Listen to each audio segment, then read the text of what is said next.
এই যে কামরাঙ্গা গাছ, এই জায়গার গুচ্ছগ্রামের মানুষ নাহলে এই জায়গা ফল ফ্রুট থাকতো। এই যে তিতেল গাছ, তিতেল গাছে তিতেল, এই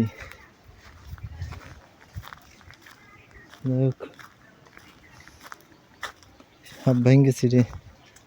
এই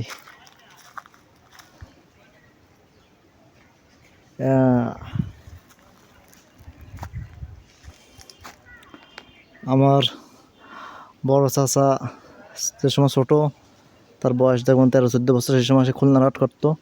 এই সময় জায়গা বাগান ছিল এবং অনেক ভয়ের জায়গা ছিল। তা একদিন আসতে দেরি হয়ে গেছিলো, পরে রাতের বেলা দেখে কি এই রাস্তা দিয়ে যে তার দিক অগ্রসর হচ্ছে লম্বা লম্বা পা ফেলায়। পরে সে এই বাড়ি সে আশ্রয় নেয় এবং পরের দিন সকালে বাড়ি যায়। এই যে সম্পূর্ণ পরিত্যক্ত অবস্থায় আছে। এই